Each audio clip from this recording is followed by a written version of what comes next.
Right. Welcome, everybody, to the 2021 Jenny Elder Fitch Memorial Lecture. We are so grateful to have you all here with us in person, as well as our audience that's joining us by Zoom tonight. It's wonderful to have some happy eyes in the audience with us tonight. So thank you for being here. So I want to let folks know that we do have a reception afterwards and a book signing out in the breezeway afterwards. You'll be able to purchase a book either in the gift shop and the garden shop or outside in the breezeway with a credit card. So we look forward to that, and we will have some refreshments there for you as well. Okay, I'd like to thank, I'm Joanna Lalikas. I'm the Director of Education here at the Botanical Garden. And I wanted to thank so many staff who have pulled this together this evening. Our event team led by Sierra Dickinson, our development team led by Stephen and Jordan, and my education team, Claire Hsu and David Michaud, who is our co-moderator on Zoom this evening. So thank them for all that they're doing. He wears the Zoom captain hat here at the garden. We will be having some Q&A at the end of the lecture. So we'll have Q&A here that I'll help to moderate, and David will help to moderate questions from our Zoom audience. And I'll ask that our Zoom audience please use the Q&A tool to enter your questions for our speakers, and David will help ask them of our speakers today. So with that, and no further ado, I'll introduce Damon Waite, the director of the garden, and he will share some history of this lecture and introduce our speakers tonight. Thank you, Damon. Thank you, Joanna. Why so quiet tonight, everybody? Come on, Sunday night. Got a big lecture tonight. So as many of you know, this lecture is named after Jenny Elder Fitch, and she was a local plant enthusiast and passionate gardener. She passed away in 1995, and her friends and family, including her husband, R.B. Fitch, who's a former president of the North Carolina Botanical Garden Foundation, created an endowment so that we could invite a distinguished conservationist or horticulturist or landscape designer to the garden every fall. And we've been doing that since 1999. So this is the 22nd consecutive Jenny Elder Fitch Memorial Lecture. Yay. Also the 33rd annual sculpture show and the 59th year the garden has been in existence. So I'm just making things up now. We tend to have long runs of things, and we're good at that. So the very first lecture, which was in 1999, was given by Dr. Rosemary Beret, an internationally known English gardener. Some of her gardens included His Royal Highness, the Prince of Wales, and the other His Royal Highness, Elton John. Yes, so she was very well known. But during tonight's lecture, we have someone very special, a really good friend of the garden, Bland Simpson. And he's going to read and speak from his new book, North Carolina, Land of Water, Land of Sky. Hold up your copy if you got one already. They are available for sale in the bookshop and at the reception after the talk. Bland is Keenan Distinguished Professor of English and Creative Writing at the University of North Carolina at Chapel Hill. He is also a pianist for the Red Clay Ramblers. Oh, I botched that, Bland, sorry. The Red Clay Ramblers, the Tony Award-winning string band. In 2005, he received the North Carolina Award, the state's highest civilian honor.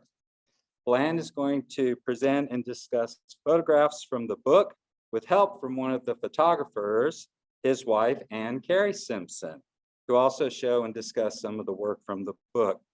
And I was really pleased to see in the foreword, as I was thumbing through the book, a land acknowledgement that Bland included in the book. And we have our own land acknowledgement here at the North Carolina Botanical Garden. And it being American Indian Heritage Month, I wanted to read that to you all. So the North Carolina Botanical Garden and the North Carolina Botanical Garden Foundation acknowledge that the story told about the history of the land we steward has been incomplete. Before the Morgans and Masons, these lands were home to multiple tribes and the ancestors of the Occaneechi band of the Saponi Nation, who persist locally to this day. We acknowledge the Native people today, including many UNC students, faculty, staff, and community members who still gather, walk, hike, and engage with the habitats and lands of the garden. So I want to make that acknowledgement. I was pleased to see, Blandy, talk about the garden in your book.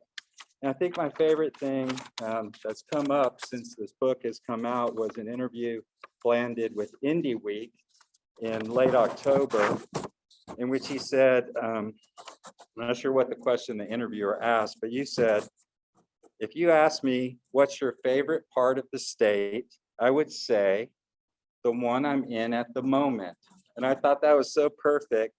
Right now, at the time, you're in your house in Orange County, which you love to pieces. But if I were down in the Sandhills, I'd say, oh man, you ought to be here walking around in the longleaf pine. So, ladies and gentlemen, I present to you Bland Simpson.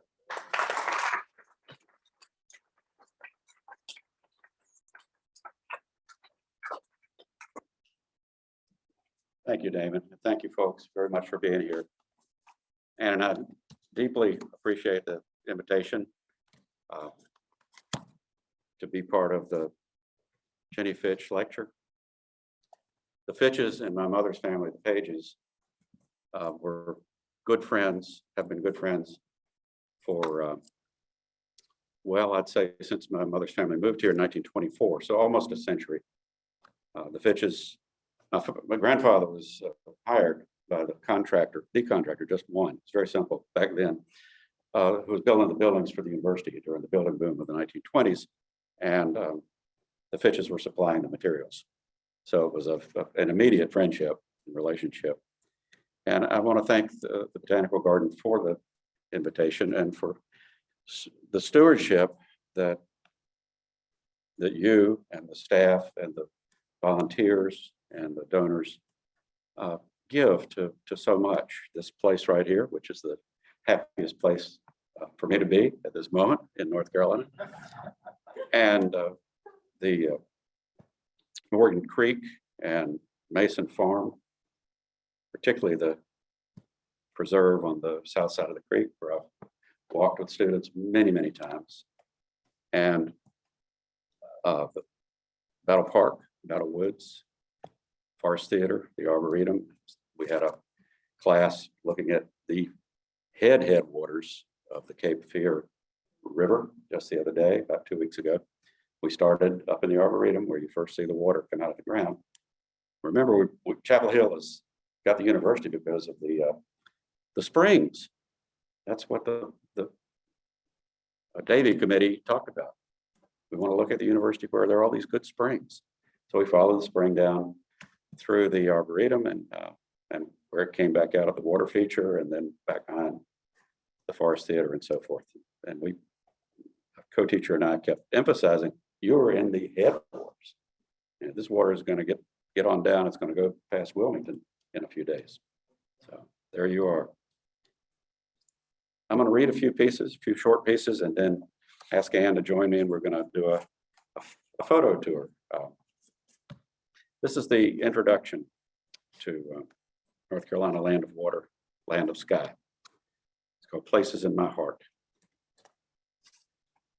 North Carolina, the old North State, is an ocean wave breaking, a fiddler sawing away in the mountain night, 100 Ayrshire milk cows lowing in the Piedmont dawn, the sound burst of a B3 organ and joyful voices raised in song beyond the stained glass windows of a city church.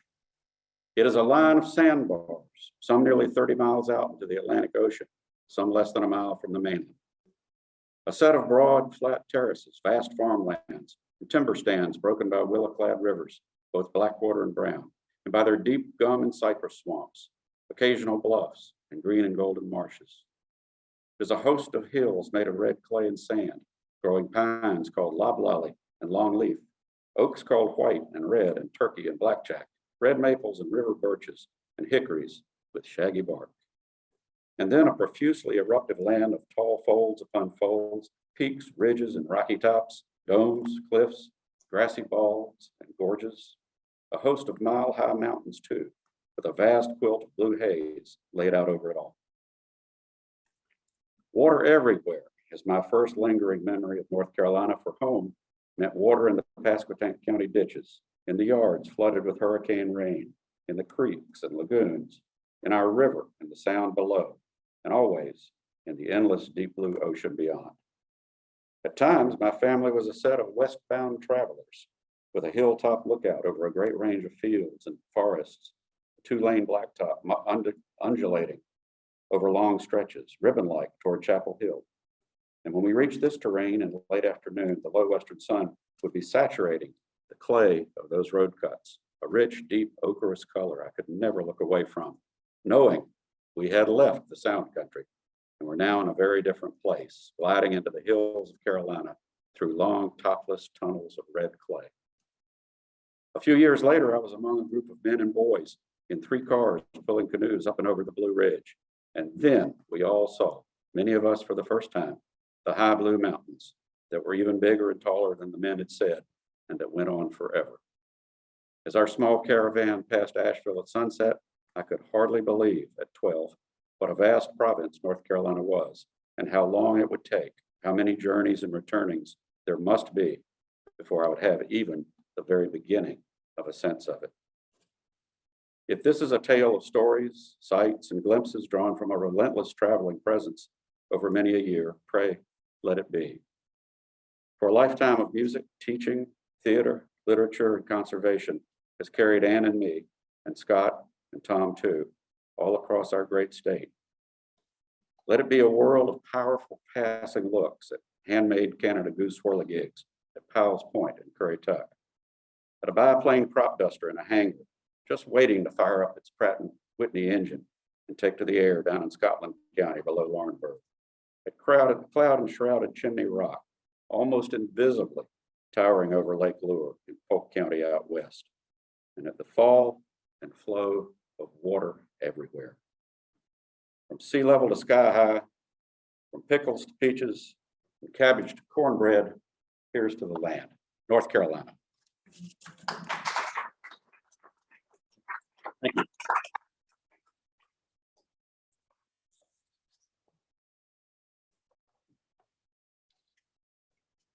This is Bluff Mountain in Ashe County. Over 400 species of plants grew on spectacular bluff, prized as the single most diverse spot for flora in the entire southern Appalachians. Preserving Bluff Mountain by purchasing 701 acres of it from Ashe County's Edwards family was the successful goal of the first fundraising campaign mounted by then fledgling North Carolina Nature Conservancy in the late 1970s. The Conservancy would keep adding to the preserve in the years since, and it would grow to about 3,800 acres. At a pipe gate at the foot of Bluff, the Conservancy's live-in steward met us and hauled us in a small van up steep-sided but almost flat-topped mountain. Once on top, showing us a rocky marsh-grassed fen through which most of the mountain's scant water flowed.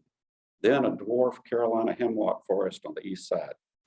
These were aged trees, though not very tall, for they had grown in the face of strong, bitter winds and in almost no soil at all. Their roots went way down into crevices for what little water and nutrients they could find. Hemlocks growing out of the very rocks. Another dwarf forest nearby, red oaks and white oaks, showed equal hardiness under the harshest conditions. And like the hemlocks, these gnarly trees were also portraits in survival. The steward guided us to the border of this wood, to a sheer cliff hundreds of feet tall, off which, he said, a young camper, disoriented in the night, had walked to his doom not so many years earlier. The short woods had already struck me as eerie enough before I learned this chilling fact. And then afterward, there but for fortune, I thought. And we all backed away from this lip of oblivion. Atop Bluff Mountain seemed no place to be at night. No other place in the state was anything like this at all. For once on top of it, one found bluff tabletop flat And that 3-acre fen sprouted, sported all manner of wildflowers. Coming out of the fen, small wet rocks and pebbles, which let its water go slowly trickling through. Small white flowers bloomed everywhere, like dots of cotton.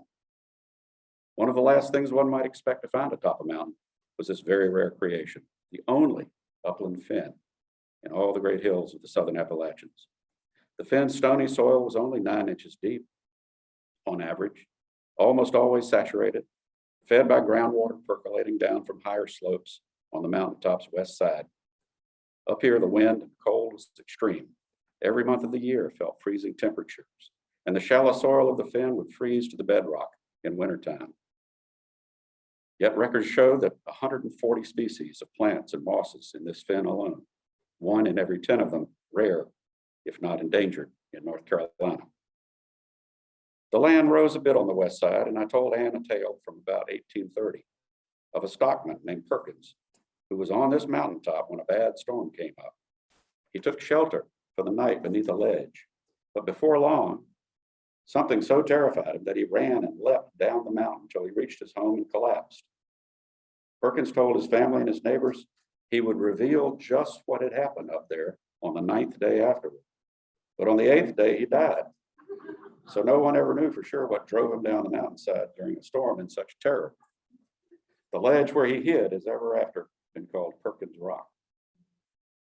Along the oval trail around the fen, an old cabin lay in ruins, though its chimney stood tall. Not far from it stood another cabin, intact, with a small pond, what they now call the gathering spot. Ann and I were filled with delight that we had finally gathered together up here and looked in as one on this enchanted, mile-high Olympian sanctuary. Yet we were wary too, as the sky clouded up to the west. None would ever wish for a wet road going down such a steep mountainside. No Perkins Rock event for us. So we slowly wound our way down the switchbacks, over the little swales in the road, down to the bottom of bluff, and back on into town.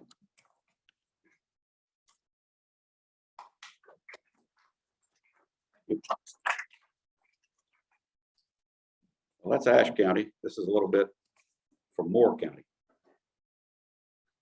Longleaf pines abound and tower across Weymouth Woods, a 900-acre state natural area lined with trails, a small yet signal place to see and honor what our naturally terraced east once looked like. 100 million acre unbroken blanket of pinelands, pine barrens, not only here in North Carolina, but also covering a massive coastal plain country from Maryland down to Florida and the deep South. Once, just before Christmas, UNC Press's head editor, David Perry, UNC poetry professor Michael McPhee, and I stayed a night at Weymouth Center of the Arts and Humanities to discuss a host of literary matters in this cherished place.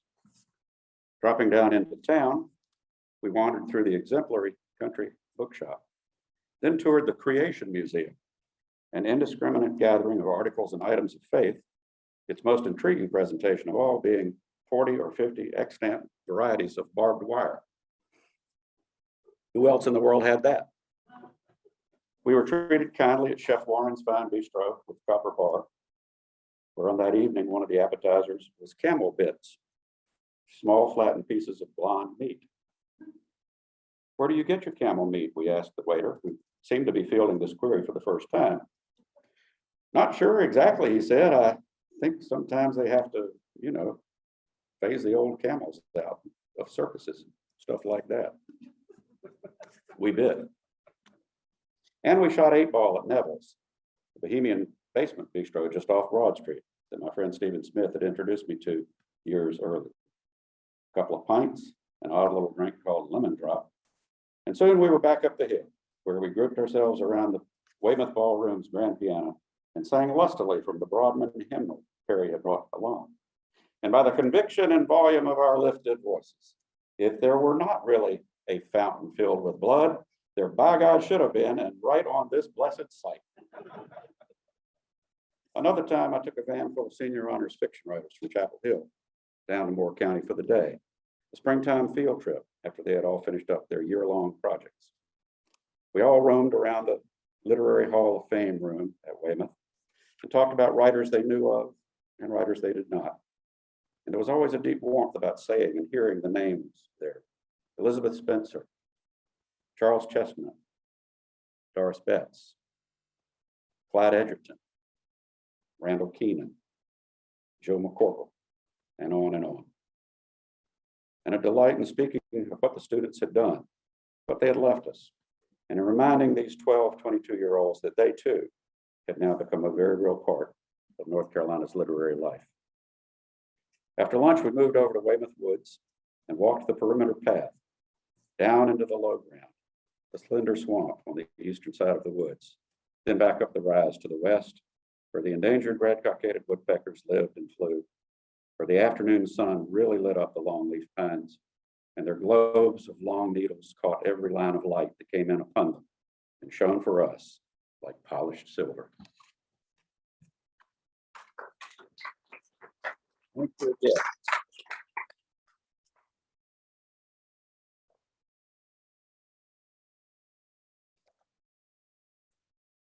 Now I'm going to drift down to Carteret County in the central part of our coast, where Anne comes from. She comes from sea level, which is at sea level. And she's extremely down to earth. This is called Codd's Creek. Codd's Creek is a short creek that pools into Coarse Sound near Harker's Island.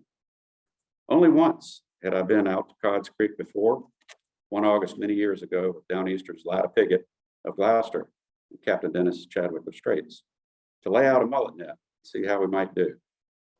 Dennis had played the net out, then bade me to get into the shallow water just out from the marshes near Codd's, broiling hot from sitting there in the sun and soaking up heat all day. I felt like a scalded dog with nowhere to run. We did catch us some mullet though. Years later, this summer afternoon, slender bearded Hatteras raised Dr. Bill Garlick piloted his Maycraft into the winding coastal creek, following a line of white PVC pipes all the way to a dock and plank walk leading seaward. Some boys from Marshallburg came out and built this one weekend about 20 years ago, said Bill. The dock, which Hurricane Dorian would later do in, then ran about 120 feet or more over the shallows and marsh up to the sand and scrub of 20-mile-long South Core banks. A pair of ibises was stalking, hunting, fishing in the extreme shallows off to the dock side. Once we stepped onto the land, Bill, mountain Christmas tree farmer Mike Pittman, and we had only about 500 feet left to the dune line. So our walk from the boat to the Atlantic Ocean took us no more than 5 minutes. Scarcely a tenth of a mile from Soundside Creek to high tide line. Then nothing in either direction for miles up, down the beach. Only the flashing beacon of Cape Lookout Lighthouse, seen through a smoky haze.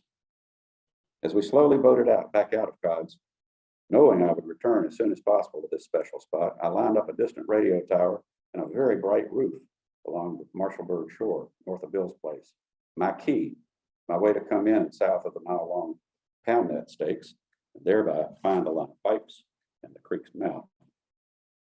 August, a year later, I brought Anne out to Codd's Creek. We had more water this time.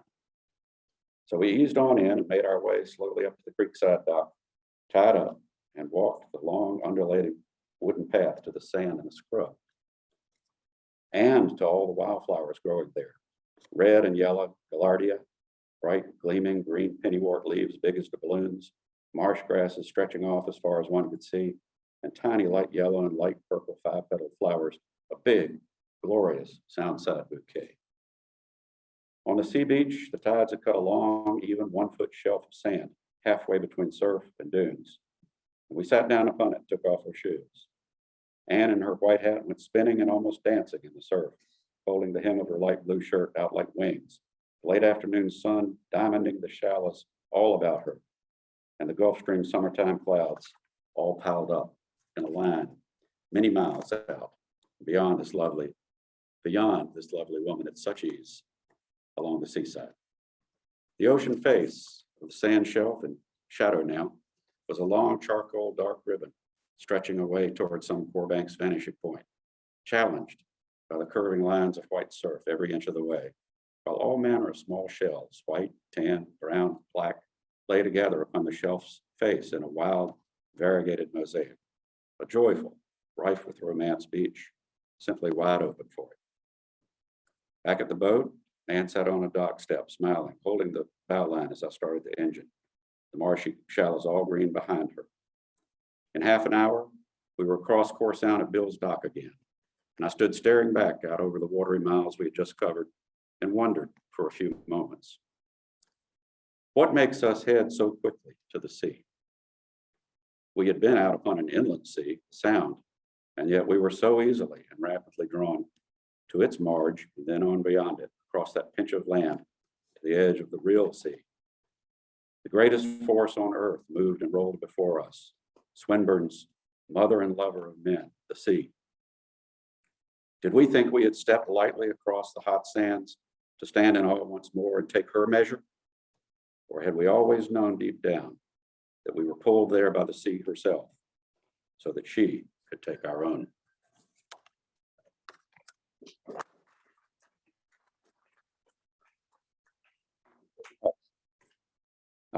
One last short passage.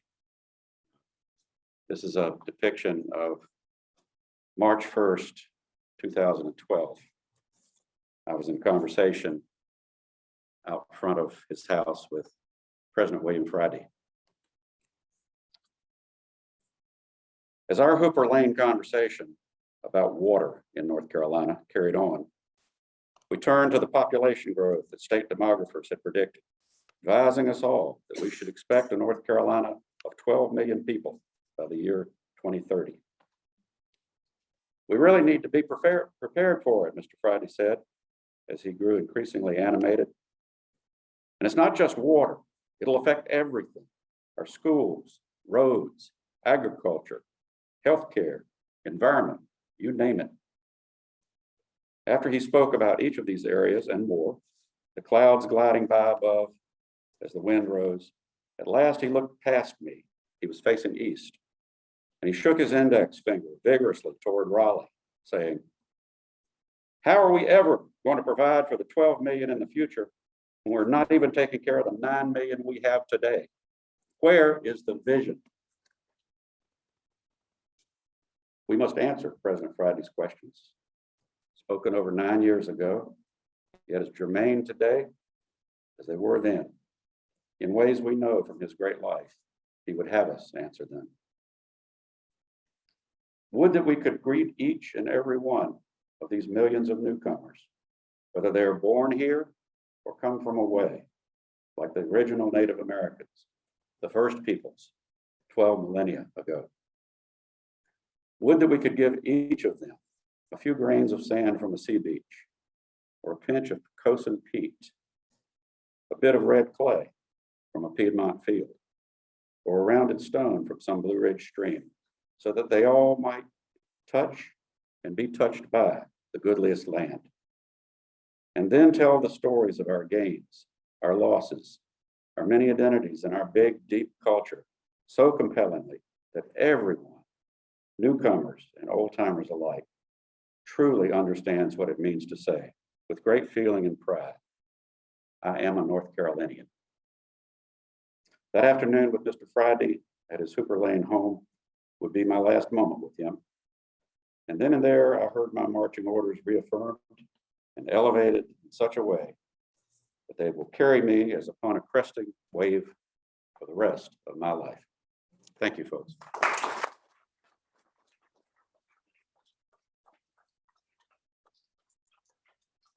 I want to ask Ann to join me now, and we'll Take you on a tour. we'll go on another tour from the mountains to the sea. Yes, and Glenn told you a lot about Bluff Mountain. Thank you. Glenn told you a lot about Bluff Mountain earlier. I just wanted to tell you about my own personal connection with Bluff. It was my first real environmental job out of college, and I am still indebted to this day for Alan Weekly and Richie Bell, who led lots of tours for the Nature Conservancy up on Bluff. and taught me a tremendous amount about the botany up there and all across the state. Set me off on a 10-year career with the Nature Conservancy and actually a relationship with land and the environment that hasn't stopped to this day. So we're going to take you on a little tour. Those of you who've seen us speak before know we usually take you from one end of the coast to the other. This time we're going to roll down from the mountains to the coast. So starting with the left and then leading you up to, or down to, I should say, the Linville Gorge. And why don't you tell about what we're seeing here? This is the view. This is Tom Earnhardt's photograph, panorama of Linville Gorge, Hawkbill Mountain. Hawkbill Mountain is on the peak on the left and Table Rock peak to the right. This is the view from Wise Man's View. Wise Man's View. And it's not very far from here, a couple of hours. So this is one of the beauties of North Carolina and place where we live in here. All of these mountains are so close, and much of the coast is also close. This is the Moses Cone Memorial Park near Blowing Rock, Scott Taylor photograph. And we've then wanted to take you up near Madison County. This is the corner of Madison and Haywood counties, the top of Max Patch Mountain. It's a grassy bald. Campers love it up here. It's a beautiful place to visit and a pretty easy walk up to the top of the mountain. And one of the things that makes it so special is this just 360-degree view from the top of the bald. It's just a gorgeous view of the mountains, the far mountains near Haywood County. All right, now we're going to take you, whoops, not that far. We're going to take you into the city of Asheville. We couldn't leave Asheville out of this book because it's such an amazing success story. And this building, the Grove Arcade, symbolizes that for me personally, because before I worked for the Nature Conservancy, I worked for the Fish and Wildlife Service when their regional office was here in the Grove Arcade, along with the National Climatic Center. And that was all that was in the building, just those two offices. It was a huge building, very dark, kind of foreboding, and just had us. So fast forward from the late 70s to now, and Asheville is just an incredibly bustling, revitalized city that everybody wants to come to. So it's a tremendous, wonderful story for North Carolina. And Bland has a tale to tell you about the Battery Park Hotel that you can just see peeking through in the back that I think would appeal to some of the botanists in the audience. Yes, Thomas Wolfe had a lot to say about Asheville, and he was very upset by he was not interested at all in the building boom that went on during the 1910s and 20s and so forth. He ridiculed it at the drop of a hat. The building in the back there, Battery Park Hotel, was built just as the Grove Arcade and much else around Asheville. It was built by E.W. Grove, who was a patent medicine zillionaire and who came to Asheville with his enterprising son-in-law, and they built a lot that the city is known for these days. But Wolfe really hated the Battery Park because Grove, to make it fit over there on that slope, he had to get rid of the slope. He graded down, he degraded this wonderful field of wildflowers that Wolfe just loved from his childhood. And he held quite a grudge about it. He, as far as I know, never said anything good about E.W. Grove and his movement there. And many years later, another Asheville or Woodfin native, Perry Dean Young, very fine writer, he was lamenting that the Battery Park Hotel was now in bad shape, that wonderful old landmark of Asheville. And so he was lamenting what he knew and loved, which Wolfe absolutely abhorred in his time. Anyway, but a great city, one of our really most interesting cities. Yep. Now we're going to let Tom Earnhardt take us a little bit closer to home. I bet everybody knows what this is, Pilot Mountain, with the Soratown Mountains in the back. So this is where our mountain ranges start to smooth out, and we get some remnants as you come closer to this way. Anything else you want to say about Pilot Mountain? Yep. Glad it's there. Okay. And then this is the Pisgah Covered Bridge, which is in the Uwaris. And we have a couple of people from Asheboro and the Uwaris here with us tonight. And we were just talking about what an overlooked gem the Uwaris often are. We haven't spent much time there. We expect to spend a whole lot more time. It's a 50,000 acre mountain range, one of the oldest in the world. Yes, oldest in the world. And it's right here in our backyard. This covered bridge is on the West Fork of the Little River and a fun place to visit. Another fun place to visit that I hope some of you have been to, this is a brand new county park in Alamance County, the Cane Creek Mountains County Park. It's beautiful trails that go up to the top of the Cane Creek Mountains with long switchbacks, so it's pretty easy to walk. It's not a straight, strenuous trip right up to the top. But then when you get up to the top, you're looking out over some beautiful landscape up there, and the rock formations are pretty fabulous along the way. Kids especially could create all kinds of creatures out of the rocks along the way there. I saw a whale. Yeah, that's all the way. Okay, I want you to talk about this next one in Milton, North Carolina, which is just above us.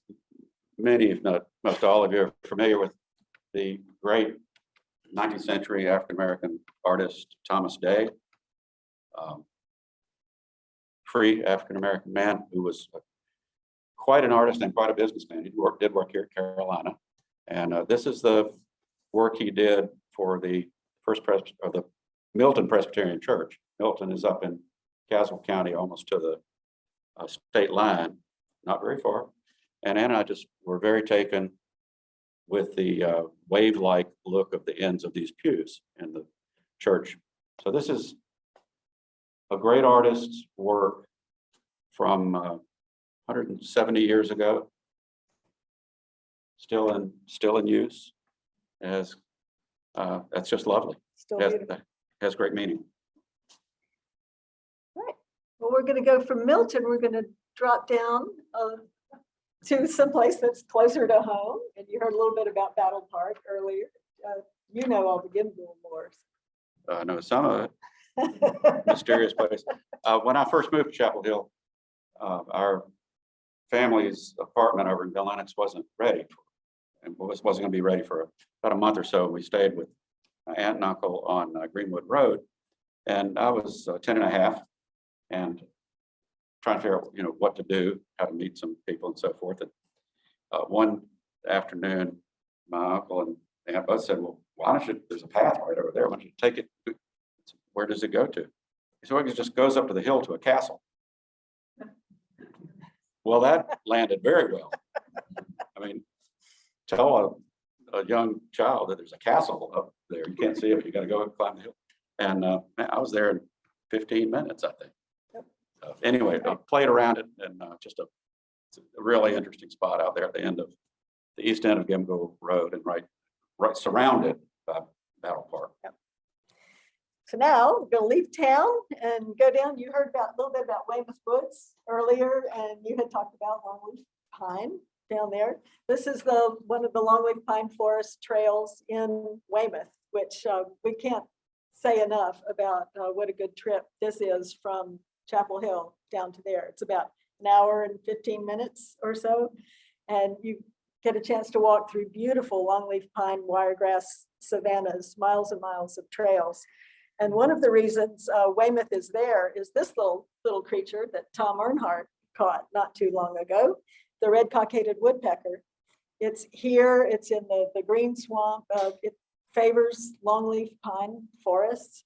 And it is a great conservation story in North Carolina because it was really on the brink of extinction. And the conservation community and the military both joined forces because the military owns a heck of a lot of longleaf pine in North Carolina. They joined forces many years ago to try and protect this bird and have managed to bring it back from the brink of extinction by working together. Two unlikely partners, but it's been a beautiful partnership over the years. It continues today. We'll talk about the Black River. Yes, Tom Earnhardt, one of the great friends of the Botanical Garden and of conservation generally in North Carolina. Tom took this shot. This is from the Three Sisters area of the Black River near Ivanhoe, just a little bit south of Ivanhoe. These are some of the very old trees. I don't know how old these specific ones are, but a couple of researchers from Arkansas came into the Three Sisters region back in the mid 1980s and did cores in the trees and discovered a number of trees over 2,000 years old. And one of those researchers, David Stahl, came back about 3 years ago and went deeper and maybe spent a little more time in there. And he found a tree, so far the oldest recorded, 2,624 years old. That was 3 years ago, so 2,627 now. And he said, the Three Sisters forest, these old, this incredible cypress woods, is one of the largest, very old growth forests on the planet, and was, speaking in hope that it would be protected in some way. The Nature Conservancy has gone in there and has some holdings, but it is a very large spot. And just to lay out the picture for you a little bit, the Black River is about, say, 75 yards wide in this area. It comes to the top of Three Sisters, where it distributes two other streams. So those are the Three Sisters. And for about 8 miles or so, it's a mile wide with this forest in it.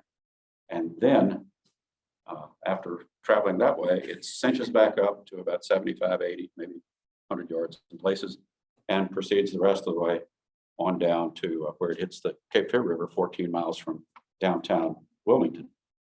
But that, we don't know of any other stream, any other river that does quite that in our phenomenal eastern part of the state. And the result, one of the oldest, largest forests in the world. So let us protect it. Yes. Now we'll let Tom Earnhardt continue on our journey a little bit farther south. This is a yellow fringed orchid from the Green Swamp in Columbus County. The Green Swamp is probably best known for being the site of Venus flytraps and sundews and pitcher plants and various other insectivorous plants. But there are many varieties of native orchids here and many other plants that most of you in the audience would be much more familiar with than I am. But a fabulous place. A swamp is not barren in the least. It has some beautiful small things in it when you start to look. All right, now we're getting all the way out to the coast, Mr. Simpson. Well, we're back in Carteret County. This is Scott Taylor's drone work. He was down toward the Cape itself, looking north. You see the Cape Lookout Lighthouse down there, and kind of in the Atlantic Ocean off to the right and off to the left, and the farther reaches of the photograph is Core Sound, and on up that way is where Anne's sea level home is.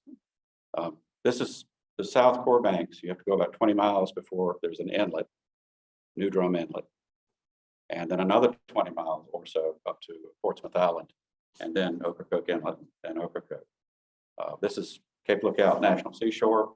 Tom Earnhardt was working in the Holshouser administration when this project really started to get going, and he was involved in a lot of the land acquisition for the seashore. So Tom is here tonight, and in very good spirit.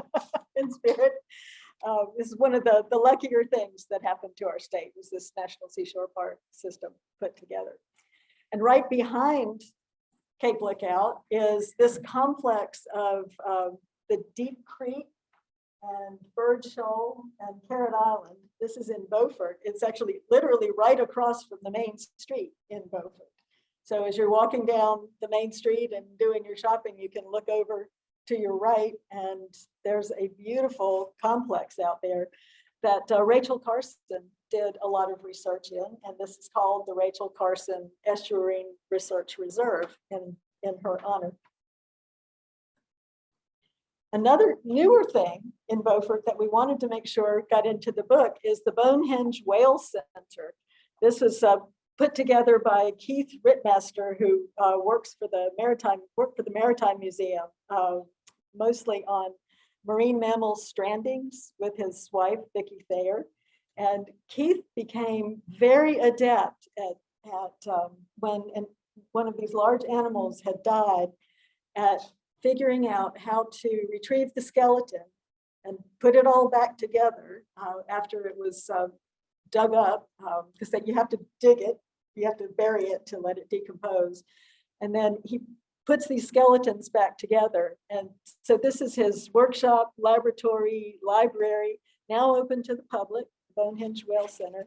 And Bonehenge put together a 30-foot sperm whale that had washed up on the beach. This was a years-long project to put this whole animal back together, the skeleton, and it's now hanging in the Maritime Museum in Beaufort. Well worth a visit. Now, will you talk about going up the coast a little bit to the Chowan River? Chowan River, and see the sun hitting the trees on the far side. This is a Scott Taylor photo, probably from the late 1990s or so. I think they're pulling herring out of that pound net. The pound nets, I think the Europeans first saw them when John White included them in his paintings, the manner of their fishing. The pound nets that the Algonquian Indians had, what we've been using in North Carolina over the last several centuries, at least a couple centuries, is essentially identical to what the Native Americans were already using. So that's what you got. Got a kind of a shad boat and man's netting fish out of the pound net. So from Pound. Commerce, we go to More Pleasure. This is a platform on the Roanoke River. It's called Devil's Gut.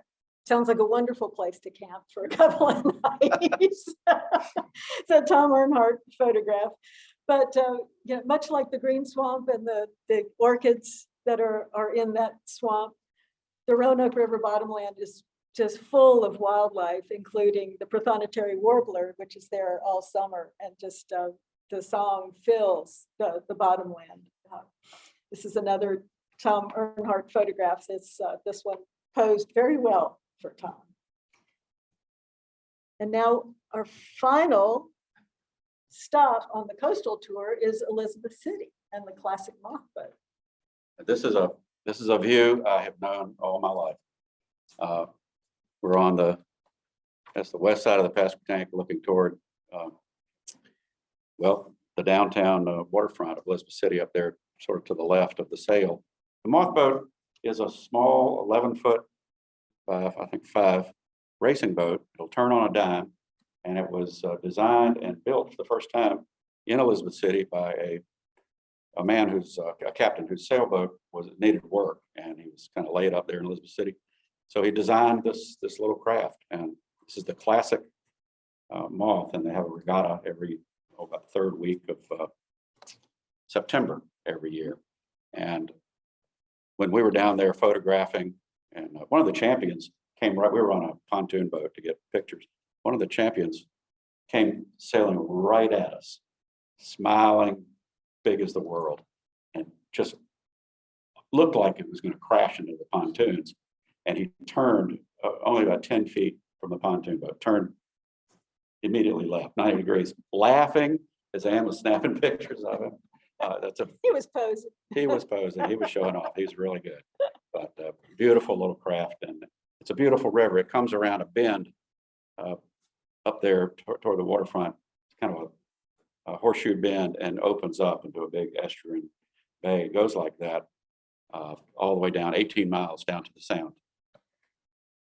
All right, well, to wrap up our tour, we just want to take you through one more time. This is a Scott Taylor photograph of an unnamed waterfall in the mountains. You can take a whole waterfall tour through the mountains. And this is just one of the things that you might stumble across as you're walking up to another one that does have a name.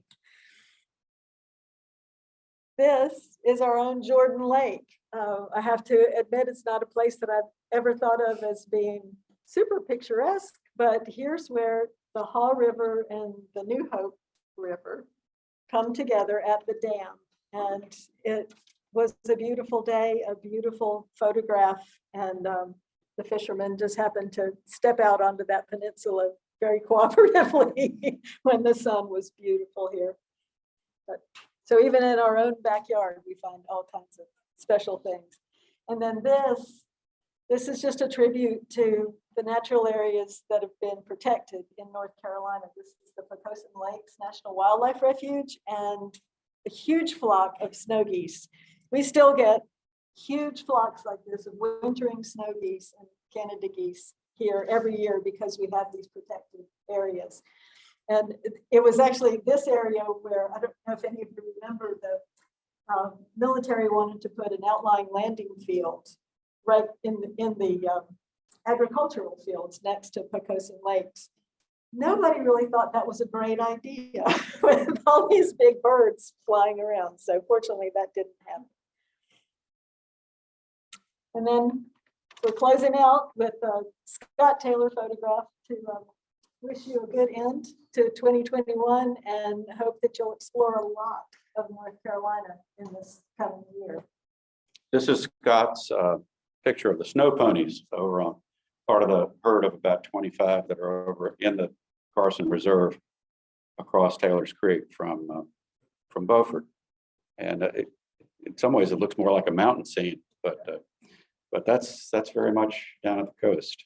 And in closing, I just want to say thank you again for having us here, and also tell you how lucky we've been as collaborators and how lucky we were in this project to collaborate with Tom and Scott on the photography. It's just a wonderful, great friendship and great love of the land and the waters of this great state. Thank you very much, folks.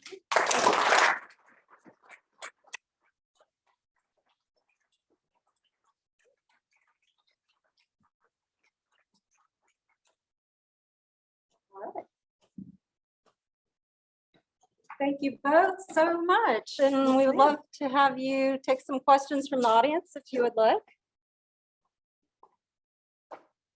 Lay them upon us. Did you have a chance to go to Portsmouth Island? And also, I know there's some local preservation, local funds for Portsmouth Island, but is the state doing anything to help out with it? We have been to Portsmouth a number of times and went there as a child, because you can actually drive across the Swash, which gets up to, I don't know, a foot and a half of water, but Swash Inlet. We did not go out there on this project. And as far as the state, it's part of the Cape Lookout National Seashore.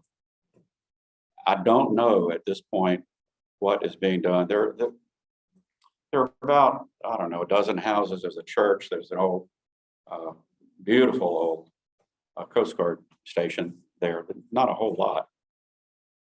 And I heard from Rudy Austin, who has run the ferry for many, many years from Ocracoke over there, and also not just run the ferry, but done the PVC pipes, moved them around to show where the channel was.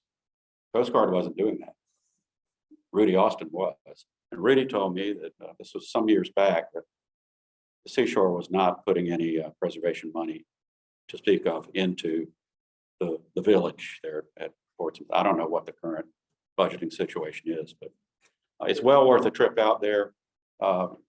You and your friends, children, and your DEET. I was going to say, there are enough mosquitoes to carry children away out there. Yeah, there are 900 billion Yes. mosquitoes in the world, and 800 billion of them live at Portsmouth Village. So, truth in packaging. 1 second. I'll ask him. If you could repeat the question, please, for our Zoom audience. Oh, sure. Chuck, As I was savoring your book, reading, how I told Diana a few days ago, I had two burning questions. I'll pose one to Dan. I know Glenn has an amazing, maybe photographic memory. But for you to plan to recount conversations and observations spanning your lifetime, you keep diary or journals. I can't imagine you opening, writing the first page of the blank computer screen without. Do I keep a journal? Not a regular one, but I take notes out in the field and save them and know that I have them. And that's just part of the game. I cannot remember everything. And but the stuff you write down, you don't have to remember. It saves brain space. So you put more stuff in there. and he's understating this a little bit because I bet there are 1,000 small notebooks all over our house that have notes going back decades. And he does go back and try to find things in those notebooks, but yeah. I can always depend on Glenn. He's got a pen and he's got something to write on all the time. It's the writer's right duty and responsibility to carry a pen at all times. Bless you. Bless every single one of you. My second burning question is, what's next for the with your unlimited opportunities? Will it be an album, a musical play, a historical novel, magnum opus, or will you be taking Bill Bradley's message to Harvard Lane for Senate? Oh my gosh. There were a lot of questions in that. Yes, what's next? The easy answer is I overwrote this book by 2 in the 6 years that I was working on the text, and we were going around and doing the photographs. So I've got a second book that wouldn't fit into the first. So that's I think that's the job. I'm entertained by the idea of working on it because it's essentially mostly already done, and it won't take 6 years. It should take more like one or so. I do take President Friday's words to heart, not because I want to be a candidate, but to help us in this state get better balance and do the things that we need to do for our people and for our landscape, our land and waters. We shouldn't have to have our Attorney General suing a chemical company over PFAS in the Cape Fear River, and that's not the only place they are. We shouldn't have to do that. And we should take care of our people in healthcare and all the other good ways. These aren't hard things to understand. You know, we could be a healthier state, our environment could be healthier. So I do take his words very much to heart. We did add almost 1 million people in this last decade. We're now at 10.5. We'll be at 11.5, if not 12, at the end of this current decade. There are a lot of opportunities to that. Lots. I mean, that's it, economics. But we we really have to do it right, and we ought to be the clean water and clean air state, the green state. We already are. I've toured all over this country with the Red Clay Ramblers, and so many people after a show will come up and say, I've got to get back to North Carolina. I was there once when I was 21, and so, or I've never been to North Carolina, but everybody tells me how beautiful it is, how wonderful it is. And we would, of course, say, it's all true. Come see us. And Bill Friday used to say, in fact, just about every conversation I had with him in the last 20 years of his life, he'd say, and we've got to get some more of that tourism dollar. That's our second economy after agriculture. second largest economy. So Bill Friday had the right ideas all his life, and I certainly paid attention to it. Question here, and then I'll go see if we have any online. I was going to ask, feel as though there are areas in North Carolina that lend themselves to literary interpretation more easily than other areas? Are there areas that you find easier to write about? I think, thank you for that. Repeat The question is, are there places in North Carolina that lend themselves to literary reflection and interpretation more than others? Was that about right? I think the William Faulkner used to talk about Yakima County, as the fictional county, as being inexhaustible, because he was drawing on his own experiences. North Carolina, 52,000 square miles. Human beings having been here for at least 12,000 years. European contact over 4 centuries ago, and all the history, good and bad, that's happened here. It's inexhaustible. And we have such a phenomenal literary population of writers here from all over the state. And we have new peoples, new populations that have come in. We're an immigrant state, very much so. And new stories will come out of that. So I would say, I mean, I love, Ann and I love writing and portraying the coast. And we've kind of been there for doing that for a while, but I'm glad we got encouraged by the press to go west and see some more and try and treat it and in writing and in photography. And it's just been a pleasure. And we didn't leave the East. We still had plenty to say there. So thank you for asking that. I think it's the topic and the topics that go along with North Carolina are inexhaustible. Storytellers forever. We're coming towards the end of our time, but I do want to honor a question online. And David will share that with us. Yes. We have one person at home. By the way, we had 100 people log into this Zoom, which is fantastic. Thank you, folks. Thank you, yes. This came in during Weymouth Woods presentation. They think it's a beautiful trail, but they're concerned that there are a lot of rattlesnakes there. Is that your experience? We've never seen one there. I would like to see one, actually. I don't think they're anything to be afraid of on the trail, as long as you're watching where you're going. But I would actually be excited to happen to see one on that trip. I think Earnhardt came back from when he was down there getting us a brand new red Caucasian woodpecker. I think he got a rattlesnake, but that may have been in the green swamp. I don't know. That was in the green swamp. It was, okay, take it back. You do see more snakes in the green swamp than you do in Weymouth Woods. Yeah, Ann is right. That they're not to be worried. I mean, you don't want to step on one. That will cause ire and snapping.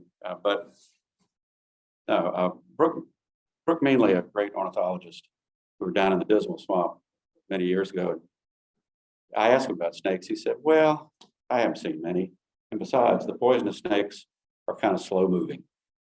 So as nature has it. Comforting thought. Well, thank Kevin for small favors. Well, thank you Okay. so Thank you. much.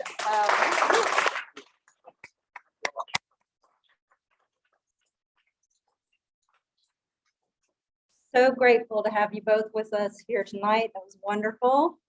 And there's more opportunity to talk with them, ask questions at the book signing that will be out in the Breezeway. We invite you to come have some refreshments in the Breezeway. We'll give them a little bit of time to get over there, and then they can sign some books for you. And the garden shop is open if you want to buy a book, and you can also buy a book with credit card in the Breezeway. So join me again in thanking them for being with us tonight. Thank you.